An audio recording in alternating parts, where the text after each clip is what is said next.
오늘은 왜 상대가 내 말귀를 못 알아듣나라는 주제로 이야기해 보려고 합니다. 이유는 총 3가지인데요. 결론부터 말하자면 그건 우리가 설명을 잘 못하기 때문입니다. 우리가 설명을 잘 못하는 데는 아주 명확한 이유가 있는데요. 설명이란 센스가 아니라 과학이며 알기 쉬운 설명을 만드는 데에는 공식이 존재한다는 거죠. 따라서 상대가 말귀를 못 알아듣는 이유, 이 3가지를 알고 이어서 해결법까지 알고 나면 여러분 일상을 넘어 면접, 장사, 영어뿐 아니라 글쓰기까지 반드시 성장하실 수 있을 거예요. 이 영상 끝까지 시청하시고 꼭 성장하시길 바랍니다. 그럼 시작하겠습니다.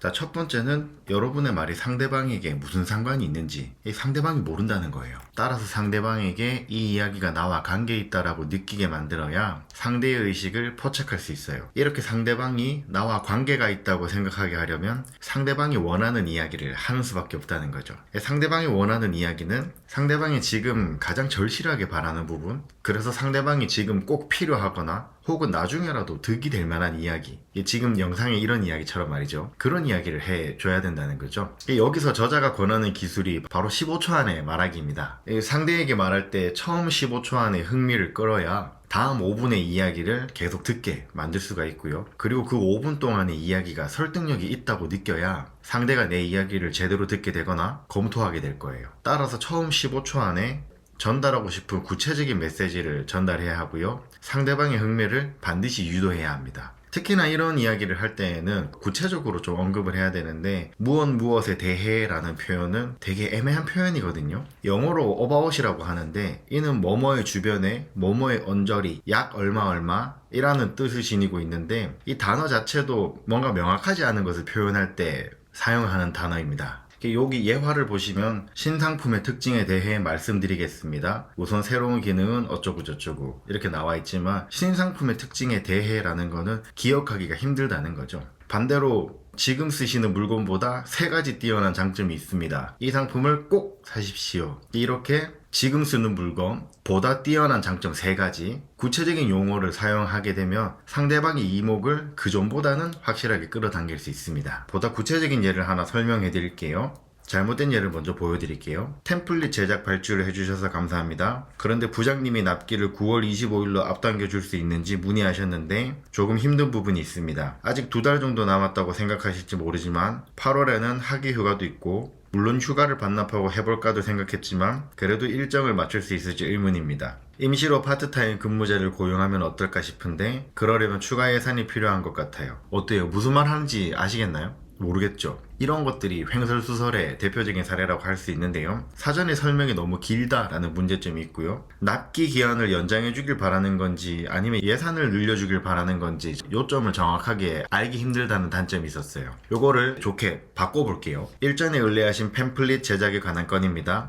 50만원 정도 예산 증액을 검토해 주셨으면 합니다. 부장님이 9월 25일 행사에서 배포하고 싶다고 하셨습니다. 원래는 예정대로 10월 말에 납품할 생각으로 직원을 확보했습니다만 납기를 한 달 이상 앞당기려면 직원을 추가해야 하는 상황입니다. 네, 이렇게 이제 가장 전달하고 싶은 메시지가 무엇인지 결정하면 하고자 하는 말이 되게 알기 쉬워진다는 거죠. 그것도 이제 가장 전달하고 싶은 것을 이렇게 처음에 이야기하면 이어지는 설명도 명확해지잖아요. 그래서 따라서 처음에 50만원 정도 예산 증액을 검토해 주셨으면 합니다 라는 구체적인 메시지를 던지는 게 우리의 메시지를 분명하게 던지는데 굉장히 효과적이라는 거죠. 정리하자면 상대방의 흥미를 유발할 내용을 명확하고 간결하게 다듬어서 처음 15초 안에 전달해야 합니다. 이 방법은 제가 늘 강조하는 한 줄책 요약과 같은 방식이거든요. 이런 극단적인 요약이 설명이 부족하게 여겨질 수도 있고 상대가 반론하는 기회를 줄 수 있다고 생각할 수도 있지만 실제로는 흥미를 유발하고 상대가 상상하게 만드는 여지를 던지기 때문에 다음 설명을 이어나가기가 훨씬 유리합니다. 상대가 말귀를 못 알아듣는 2번째 이유는 우리의 이야기가 정리되어 있지 않기 때문에 어렵다는 겁니다. 2갈씩 말하기가 비문학 글쓰기의 기본인 거 아시나요?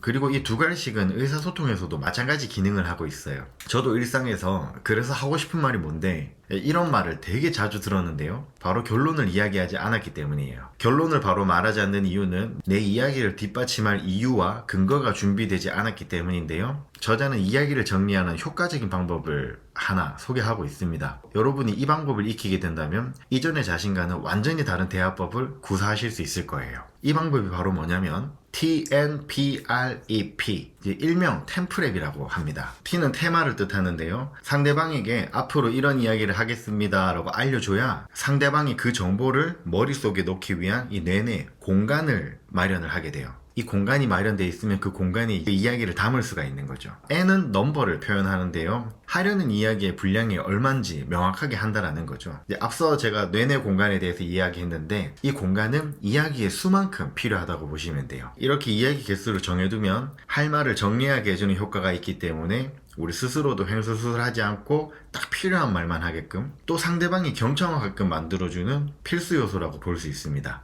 P는 포인트의 P고요.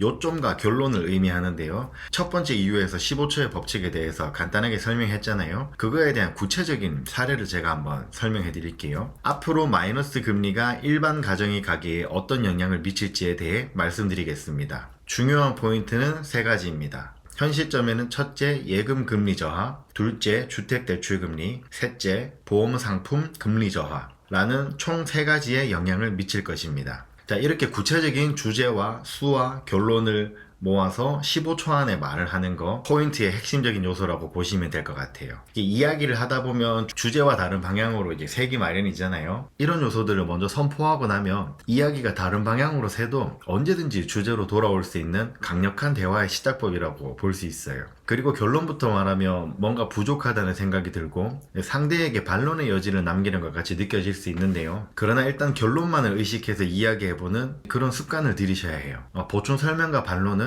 이런 작업을 거친 이후에 해야 내가 하고자 하는 말이 흔들리지 않는데요. 이런 작업은 나무가 깊게 뿌리 내려 비바람에도 굴하지 않는 모습과 같다고 볼 수 있습니다. 네 번째 R은 리즌인데요. 앞서 이야기한 포인트에 근거를 제시하는 거라고 볼 수 있습니다. 우리가 결론을 말하고 나서는 반드시 강력한 이유가 필요한데요. 이 이유에 개연성과 현실성이 없으면 그 이야기 자체가 되게 믿기 어려운 이야기가 되어버리는 거죠. 데우스 엑스 마키나라고 하잖아요. 정말 개연성도 없고 뜬금도 없는데 절대자가 개입해서 모든 사건을 한 번에 싹 정리해버리는, 이런 것들은 개연성은 없지만 연극적인 장치에서 꼭 필요한 요소긴 하지만 이런 비문학적이고 특히나 비즈니스적인 자리에서는 최악의 방법이 될 수도 있다는 거 명심하셔야 할 거예요. 이렇게 이유를 대고 나면 다섯 번째로는 구체적인 좀 사례, 에피소드가 좀 필요할 거예요. 템플랩의 다섯 번째는 example, 혹은 에피소드라고 풀이해도 될 것 같아요. 네 번째 이유를 보충해줄 구체적인 사례를 의미하는 건데요. 이런 사례가 있다면 설득력을 보다 높일 수도 있을 거고 이해시키는 데에도 되게 도움이 될 거예요. 타고난 이야기꾼은 이 에피소드를 굉장히 많이 수집을 하고요. 기가 막히게도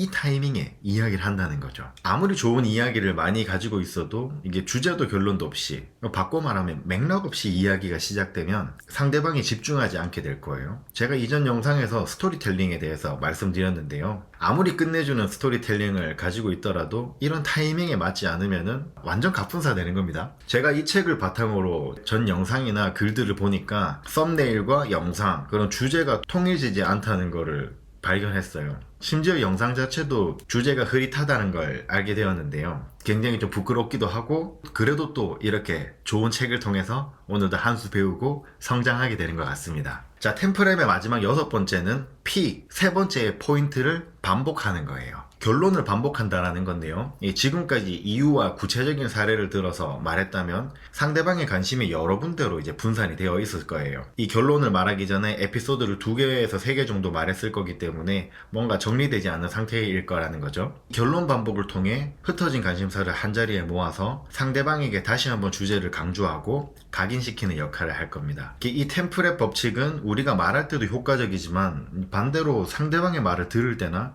독서할 때도 효과적이니까 꼭 한번 연습해 보셨으면 좋겠어요. 상대가 말귀를 못 알아듣는 마지막 세 번째 요소는 어려운 말, 어려운 단어를 사용했기 때문입니다. 자, 기껏 템플의 법칙을 써서 효과적으로 말하는 방법을 구성했는데 그 사이에 너무 어려운 전문 용어, 그 다음에 외래어, 이 악어들을 쓰게 되면은 그걸 모르는 사람들은 되게 헷갈린단 말이죠. 이렇게 템플의 법칙으로 말하기를 효과적으로 구성했다면 그 내용에 어려운 부분이 있는지 없는지 반드시 체크를 하셔야 돼요. 먼저 첫 번째로 하셔야 될 것은 말에 명사가 있다면은 구체적인 동사로 바꿔보라는 거예요. 예를 들어서 영어 회화 습득은 앞으로 점점 더 중요해진다. 이런 습득이라는 말보다는 익히는 일로 바꿔서 영어 회화를 익히는 일은 앞으로 점점 더 중요해진다. 이런 식으로 바꿔볼 수 있을 거예요. 소비자의 구매 동향을 조사한다. 구매 동향 되게 어려운 말이잖아요. 소비자가 어떻게 물건을 사는지에 대해 알아본다. 해서 구매 동향을 어떻게 물건을 사는지로 바꾼다면은 보다 쉽게 이해할 수 있을 것 같아요. 그리고 이제 부사나 형용사가 있으면 구체적인 숫자로 바꾸시는 걸 추천드립니다. 예를 들어 다음 주에 많은 인원이 참석하는 회의가 있으니 넓은 회의실을 확보해두길 이라는 말이 있다고 보죠. 여기는 많은 이라는 부사와 넓은 이라는 형용사가 들어가는데요. 이렇게 되면 도대체 얼만큼 많은 사람이고 얼만큼 넓은 회의실인지 구체적으로 상대방이 정확하게 이해하기 힘들 가능성이 있다는 거죠.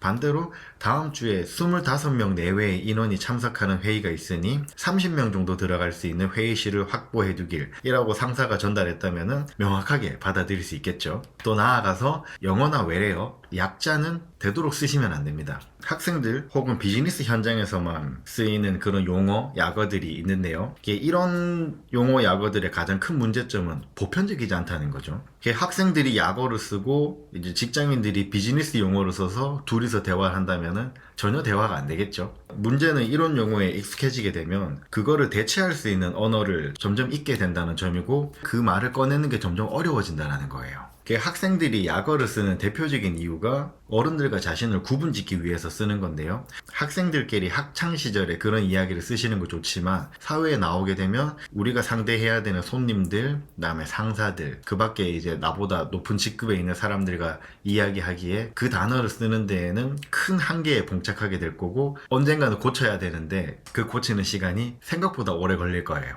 네 번째는 키워드는 바꾸지 말고 같은 형태로 반복하라는 건데요. 제가 문학적 글쓰기를 배울 때에는 같은 단어를 반복하면 좋지 않다고 배웠어요. 영어 같은 경우에도 동어 반복을 피하려는 습성이 있다 이렇게 배웠고요. 그러나 일상과 비문학 분야에서는 키워드는 얼마나 많이 반복하느냐에 따라 상대에게 각인시키느냐 마느냐로 연결되는 되게 중요한 작업이거든요. 우리가 소셜미디어에서 그런 글쓰기나 유튜브 영상 같은 거 만들 때에도 키워드를 많이 반복해야 된다고 많은 전문가들이 이야기를 하고 있거든요. 따라서 일상에서는 우리가 중요하다고 생각하는 이 키워드는 자주자주 반복해 주시는 게 좋습니다. 마지막 다섯 번째로는 전문 용어는 알아듣기 쉽게 제한하라는 겁니다. 이게 어려운 용어가 우리를 전문적으로 보이게 만들 수는 있을 거예요. 근데 문제는 뭐냐면은 이 전문 용어가 원하는 바를 이루는 데에는 오히려 힘들다는 거죠. 따라서 우리는 상대가 어린이일지라도 이해할 수 있는 용어로 선택하고 또 어려운 용어는 쉽게 바꾸는 습관을 들여야 합니다. 저도 지금 이 말을 하는 가운데에서 외래어를 쓰거나 어려운 표현들이 발견될 때마다 고쳐서 쓰고 있습니다. 자, 오늘 이야기를 정리해보죠. 일본과 한국은 정보의 수신 능력을, 반대로 미국은 정보의 발신 능력을 강조한다고 해요. 이게 말귀를 못 알아듣는다라는 말이 수신 능력을 강조하는 풍조를 대표하는 말이잖아요. 네, 그러나 을의 위치에서 이제 무언가를 판매해야 하는 우리가 이제 갑의 수신 능력을 비판할 수는 없는 거거든요. 결국 우리가 살아남기 위해서, 나아가 부자가 되기 위해서, 그리고 비단 이런 거창한 이유가 아니라도 일상에서 부모님, 친구 혹은 연인과 원활하게 소통하기 위해서는 자신의 발신 능력, 즉 말하기의 능력을 성장시킬 필요가 있습니다. 따라서 첫 번째, 상대의 흥미를 유발시켜 내 말을 듣게 만들어야 하고요. 두 번째, 템플랩 기법을 활용해 말을 조리 있게 해야 합니다. 마지막 세 번째, 가급적 친근하고 쉬운 말을 사용해보세요. 한 가지 강력한 습관을 만드는데 평균 66일이 걸린다고 하는데요. 여러분이 이 영상에서 배운 설명하는 법을 66일간 연습한다면 여러분은 주변 그 누구보다 말 잘하는 사람으로 재평가받게 될 거예요. 네, 오늘 함께한 책은 2017년에 발간된 고구레 다이치의 횡설수설하지 않고 정확하게 설명하는 법의 내용을 토대로 말씀드렸습니다. 제법 오래된 책이지만 책 내용 그대로 충실하게 너무 잘 정리한 책입니다. 제가 올해 읽었던 자기계발서 중에 자신의 주장을 가장 깔끔하고 명확하고 구체적으로 설명한 책이라고 생각해요. 모든 책은 저자 개인의 주장이잖아요. 그래도 그 주장이 일리가 있다고 여겨진다면 우선 테스트 해보자고요. 다음에 더 좋은 주장이 나올 때까지 이 기술을 우선 갈고 닦아서 써보시면 어떨까요? 오늘도 긴 영상 함께 한다고 수고하셨고요. 저는 헤르만의 서재 정우였습니다. 이번 영상이 유익하셨다면 좋아요, 구독, 알림 설정 부탁드려요. 헤르만의 서재 정우였습니다.